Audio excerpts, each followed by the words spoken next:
Olá pessoal, esse é mais um vídeo da série de alguns dos principais processos de desenvolvimento de software que temos disponível no mercado, certo?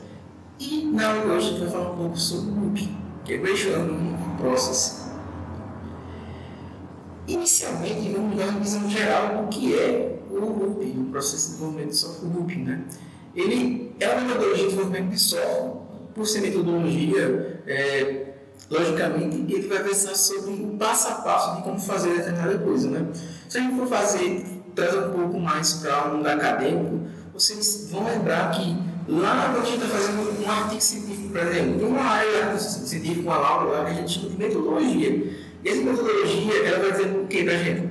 Exatamente o que é metodologia, ela vai dizer o que você utilizou para se realizar essa pesquisa, para se realizar esse artigo científico. Qual foi o passo a passo que foi utilizado para fazer essa pesquisa? Por exemplo, foi feito um levantamento bibliográfico, foi feita uma pesquisa de campo, uma pesquisa qualitativa, quantitativa, e assim por diante, né? Ele vai dizer como fazer determinada coisa. A metodologia se caracteriza por isso. E era diferente que, por exemplo, o pessoal costuma confundir um pouco o guia de gerenciamento de projetos, por exemplo, o PMBOK, com metodologia de desenvolvimento de software. Uma coisa é um pouco diferente da outra, eles têm que andar paralelo, uma tem que se ajudar com a outra, uma vai ajudar a outra. Né? E a Ruby, ela é uma metodologia de desenvolvimento de software que ela é interativa e incremental. Então é importante também, a gente já sabe que a metodologia é importante também a gente definir o que é ser interativo e o que é ser incremental. Interativo envolve repetições, ciclos. São interações, são ciclos que aprimoram ou expandem o produto ou o projeto gradualmente. Ao determinado momento no software, ele vai sempre melhorando o software através de ciclos. Os ciclos fazem desenvolver determinadas funcionalidades. E ao final desses ciclos de melhorias, que a gente chama de interações, de repetições de ciclos, a gente tem um incremento. Um incremento é como se fosse um mini projeto, né? Ele foca na entrega de passos funcionais de produtos em fases sucessivas. Então, pode ter vários incrementos no software, né? Vários incrementos ao fim de cada ciclo, ao fim de cada interação, a gente tem um incremento. Né? Em resumo, interativo trata de fazer tudo melhor ao longo do tempo, enquanto incremental trata de construir tudo adicionando funcionalidades de uma vez. Né? Ele visa gerenciar riscos, ele é bem definido no questão de riscos, e garantir qualidade e facilitar a comunicação entre as equipes durante o ciclo de vida do projeto. Essa é uma das principais coisas que envolvem o Ruby. E ele foi desenvolvido por uma empresa chamada Rational. Essa empresa, basicamente, ela se caracterizava pelo desenvolvimento de software de prateleira. Né? Ele desenvolvia software de prateleira, principalmente os softwares que eles estavam mais direcionados para a área de gerenciamento de projetos. Um software para gerenciar um projeto com determinada metodologia, geralmente uma metodologia Ruby, que foi a própria Rational que criou, certo? E lá em 2003, se eu não me engano, a IBM comprou, ele adquiriu essa empresa, então o Ruby é mantido também para a IBM, através dessa empresa que foi adquirida para a IBM. O Rational Learning Process foi criado pela Rational Software, atualmente parte da IBM, né, foi adquirido pela IBM, e se tornou fundamental na educação de engenharia de software devido à sua abordagem estruturada e interativa. Ela foi bem vista pela comunidade de desenvolvimento de software. Né? Ela já visava essa questão de ser interativo, de ser incremental, de ter o feedback do cliente ao final de cada interação. Isso aí foi ganhando mercado. Então, vamos falar um pouco sobre a Rational. Como foi que surgiu essa empresa? Inicialmente, ela tinha um nome de Rational Machine, ou seja, máquina racional, se a gente for traduzir da parte literal para o português. Né? Ela foi uma empresa fundada por Paul Levy e Mark David em 1981. Lá nos anos 80 foi criada essa empresa. E ela oferece ferramentas para expandir o uso de práticas modernas de engenharia de software de prateleira que ela versava sobre principalmente essas práticas de engenharia de software, gerenciamento de projetos, coisas do tipo. Particularmente a arquitetura modular, explícita e desenvolvimento interativo. E mudou de nome 94 para a Rational Software e foi vendida por 2,1 bilhões, que esse foi equivalente a 3 milhões e 3,59 bilhões na cotação atual, né? E essa operação aconteceu lá em 2003, em 21 de fevereiro de 2003, que a IBM adquiriu a Rational Software. E o Ruby ele é dividido em fases. A gente tem 4 fases de desenvolvimento do Ruby, né? Que são elas: iniciação, que é na fase de iniciação, elaboração, construção e transição. Na parte de iniciação, na fase dos requisitos são identificados, é aquela parte que o principal trabalho do analista de sistemas, né? Ele vai identificar os requisitos, vai fazer o levantamento do escopo do projeto, né? Os requisitos são identificados e as viabilidades do projeto é avaliada para garantir alinhamento com o projeto. Então vai ser produzido aquela questão lá do requisitos funcionais, requisitos não funcionais, né? Tudo isso vai ser definido nessa parte, certo? E também tem a parte da elaboração, é a fase que foca na arquitetura do sistema, os requisitos de preparação, plano de implementação clara e eficiente. O Ruby é caracterizado muito por diagramazonia, principalmente no caso de uso. Então, o caso de uso é uma das principais características que a gente tem no Rational Process. Temos também a fase de construção. Durante a fase de construção, o sistema é desenvolvido e testado interativamente a partir das interações. Tem os testes, né? Garantindo que a entrega atenda aos requisitos definidos anteriormente. E também a outra fase que a gente tem, dentro das 4 fases do Ruby, é a transição. Ele foca na entrega dos sistemas aos usuários, incluindo treinamento e ajustes finais baseados no feedback recebido. Essa questão de transição, também a gente pode ver um preparação também lá naquele processo de desenvolvimento de software chamado cascata. Cascata, quando ele entrega o software, ele também pode ter uma fase lá de treinamento para você conseguir lidar com o software, né? Porém, não confundir cascata com Ruby. O Ruby ele é interativo incremental, cascata é um processo de desenvolvimento mais engessado. E como a gente sempre diz, a pessoa diz, não, o cascata é pior, o Ruby é melhor, não existe isso, né? Cada processo de desenvolvimento de software, cada metodologia de desenvolvimento de software, ele é indicado para determinada situação do desenvolvimento de software. Por exemplo, o desenvolvimento de software utilizando metodologia em cascata, ele é mais indicado quando você sabe qual é o que você vai desenvolver, né? Qual é o escopo do seu projeto. Quando é um projeto pequeno, você já tem um escopo pré-definido que não vai mudar de maneira alguma. Então você pode utilizar o cascata que vai ser sucesso, né? Caso contrário, é muito indicado que você utilize algum processo de desenvolvimento de software que seja interativo incremental. Se for um software gigantesco que envolve bastante risco, para utilizar o espiral, né? Vai depender muito da situação, então não tem melhor nem pior. E essas fases de desenvolvimento de software, as 4 fases, elas vão percorrer algumas disciplinas. A gente tem 10 disciplinas aqui no grupo. E nessa imagem, ele está mostrando para a gente, está trazendo para a gente aqui uma divisão de como acontece o trabalho de cada uma das disciplinas e cada uma das fases de desenvolvimento de software, né? Na fase de iniciação, a gente tem um pouco mais de trabalho na questão de modelagem de negócios e requisitos. Tem o início do trabalho em análise e design, bem um pouquinho de trabalho em implementação e teste, só você vai necessitar de um pouco de implementação, um pouco de teste, já uma implementação de algum protótipo, implementação de um protótipo, um teste, né? É coisa bem inicial essa questão de implementação e teste. O gerenciamento de configurações e mudanças é o início também na parte de iniciação. A gente tem gerenciamento de projetos que começa desde a iniciação e vai até a transição. Gerenciamento de projetos, geralmente a gente utiliza muito o PMBOK para isso, né? Então o PMBOK ele vai percorrer as 4 fases do Ruby. Ele vai ter desde a iniciação, elaboração, construção e transição. E ambiente também vai ter todas as fases do Ruby, né? E se vocês observarem na parte inferior, onde a gente tem lá a iniciação tem inicial, não tem nenhuma interação, são interações, né? São mais só são interações. Na parte da elaboração, a gente já começa a ter interações. Então tem lá interação por 1, por 2, por 3 e assim por diante. Vai depender muito do que foi definido pela equipe de desenvolvimento de software juntamente com o gerente de projetos, né? Então a gente vai fazer uma interativa, a gente seleção. Na iniciação, né? A gente tem os requisitos iniciais definidos no escopo do projeto. Tem a definição do escopo do projeto. O escopo do projeto vai definir até o nível do projeto, né? O que é que vai ser desenvolvido no projeto. Se a gente for fazer um paralelo com o mundo real, se fôssemos desenvolver um avião, por exemplo, um avião comercial, a asa do avião, os bancos do avião, pneu, o trem poroso, isso estaria dentro do escopo do projeto, porque até onde vai o projeto.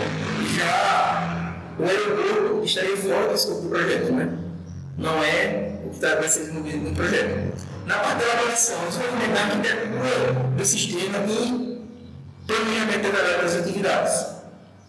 A arquitetura é definida nessa parte de elaboração. E a construção e implementação do software, realização de testes e garantia da qualidade. Eu coloquei aqui outra fase, que é a fase de transição, né? Que eu já falei para vocês. A transição vai ocorrer geralmente com treinamentos, com a entrega formal do software, né? Então você vai dizer lá, entrega no software, vai assinar um contrato, né?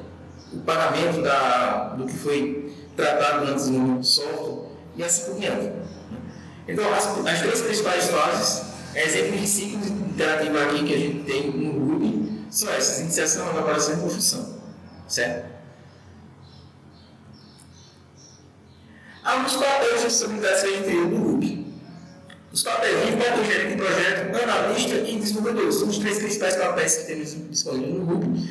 O gerente de projeto é aquele cara que vai trabalhar também com metodologia de desenvolvimento de software. Ele vai garantir que seja aplicado todo o passo a passo da metodologia, né? E também vai trabalhar com o quê? Com o guia de gerenciamento de projetos, que geralmente é o PMBOK, né? Então, com o PMBOK, ele trabalha com o PMBOK para garantir a qualidade e que o software seja entregue ao final da metodologia, né? Porque ele vai dizer o quê? Ele vai garantir que o software seja desenvolvido de acordo com as necessidades do cliente, né? O gerente de projeto é responsável por garantir, por gerenciar recursos e prazos, assegurar que o projeto siga o plano estabelecido e atingir os objetivos.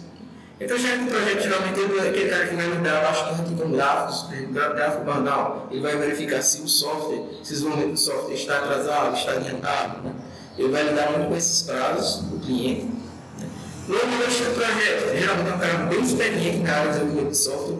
E o analista coleta e documenta os requisitos do cliente. É aquele documento que ele vai elaborar aqui, vai ter o quê? Os RFs e os RNFs, que o quê? São requisitos funcionais, que vai lidar geralmente sempre com as funcionalidades do sistema. E os requisitos não funcionais, que é o quê? São as regras de negócio do sistema. Por exemplo, estamos desenvolvendo software para o governo federal. Digamos que o software vai ter a página do login. Então, a página do login é um requisito funcional. É uma funcionalidade do sistema. Já o que?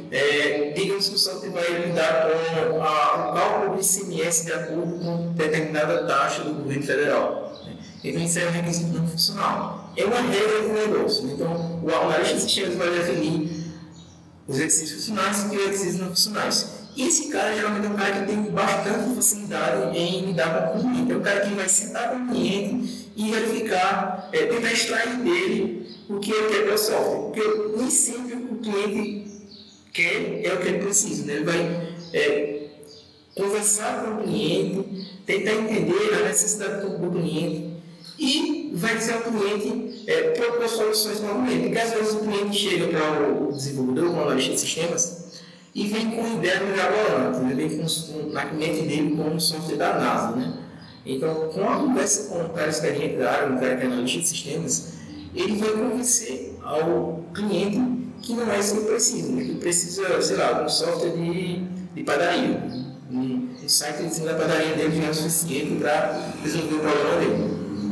E o terceiro lado que a gente deve ir é o desenvolvedor, né? É a galera que vai colocar a mão na massa, né? Eles vão desenvolver as funcionalidades do sistema e também os testes, né? As funcionalidades práticas e garantir a qualidade e a eficiência do software ao fim do desenvolvimento. Então, são os três papéis principais que a gente tem dentro do Ruby. Alocação de papéis. A implantação na prática. A alocação adequada de papéis é crucial para o sucesso do projeto do Ruby. Cada papel tem que ser pré-definido dentro dessa metodologia. Cada membro deve compreender suas responsabilidades para garantir uma comunicação eficaz e um fluxo de trabalho coeso. O que nem sempre acontece, principalmente em empresas pequenas. Em empresas pequenas, muitas vezes acontece quando você está lidando com metodologias de desenvolvimento de software, por exemplo, um framework de desenvolvimento ágil, Scrum, por exemplo. Um cara que ele é PO, também ele é Scrum Master, também ele é desenvolvedor, né? Às vezes essa bagunça, então não é muito de indicado que aconteça isso, né? Mais indicado o quê? Que cada pessoa tem esse seu papel dentro do processo de desenvolvimento de software, dentro da metodologia. Porque não vai se tornar uma bagunça. Por exemplo, o cara que é júnior, trabalha na empresa, né? Ele está implementando a funcionalidade lá. Ele tem que saber quem é o Scrum Master, quem é o desenvolvimento, né? Porque se ele tiver um impedimento, ele vai ter que procurar quem? O Scrum Master. Então, se ele não sabe quem é, se dá uma bagunça, se o cara que é desenvolvedor, Scrum Master também, né? Não vai dar muito certo. Então, cada papel deve ser alocado de acordo com a sua necessidade, de acordo com o seu, com a sua responsabilidade dentro do projeto, né? E aí, os fluxos de trabalho a gente tem dentro do Ruby. No melhoria de negócios, este workflow envolve a identificação e documentação das necessidades do negócio, assegurando que o software atenda aos objetivos organizacionais. E também temos um fluxo de requisitos, que é a coleta e análise dos requisitos que são cruciais, garantindo que as expectativas dos stakeholders, as partes interessadas, sejam claramente compreendidas e gerenciadas. E aí também temos o fluxo de testes, que pode ser executado diversos tipos de testes de acordo com o software que está sendo desenvolvido, né? Às vezes um software só a necessidade de você desenvolver um teste de caixa preta, às vezes só teste de caixa branca, às vezes os dois tipos de teste, né? Isso vai depender muito do sistema que está sendo desenvolvido. Esta fase assegura que o software funcione corretamente e atende os requisitos através de testes sistemáticos e verificação de qualidade. Houve um tempo que a questão de teste é um pouco deixada para trás por parte dos desenvolvedores, mas hoje em dia é muito indicado que seja feito diversos tipos de teste. Inclusive na parte de configuração. Gerenciamento de configuração também é feito muito teste, né? Tem diversos tipos de testes que são feitos dentro do gerenciamento de configuração.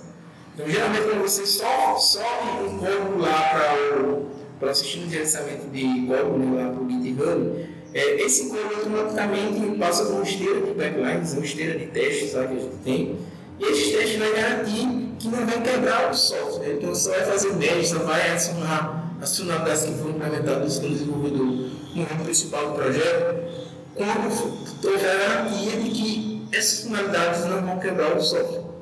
Então, o teste é fundamental dentro de qualquer metodologia de desenvolvimento de software. E se vocês observarem o Ruby, na metodologia do negócio, muitas vezes a gente vê também em metodologia chamada como design do projeto, ele é muito orientado ao ML, principalmente em caso de uso. Então, nos casos de uso do Ruby, ele vai verificar as necessidades do cliente através dos casos de uso. Então, o caso de uso é aquela coisa que eu, como cliente tal, quero fazer tal coisa para poder ter tal resultado. Ele responde aquelas perguntinhas, né, no caso de uso. Então, vai desenvolver alguns diagramas no caso de uso e também vai fazer outros tipos de diagramas que vai detalhar um pouco mais o desenvolvimento do software, né, a parte de design da metodologia. Também temos a análise de design, que já foi dito, nessa fase os requisitos são formados em especificações técnicas detalhadas de arquitetura e o design do sistema já ser desenvolvido. Esse design, como eu falei, ele começa lá no caso de uso e ele vai descendo um pouco mais até o baixo nível. Um dos mais baixos que a gente tem é o diagrama de classe. Ele vai chegar lá na parte de diagrama de classe, você vai verificar quais são as classes que são desenvolvidas dentro do meu sistema. Começa lá com diagrama de classe de uso e vai até diagrama de classe, por exemplo. Ele pode ter diversos tipos de diagrama de implementação, diagrama de classe de uso, diagrama de fluxo, né? Diversos tipos de casos de diagramas.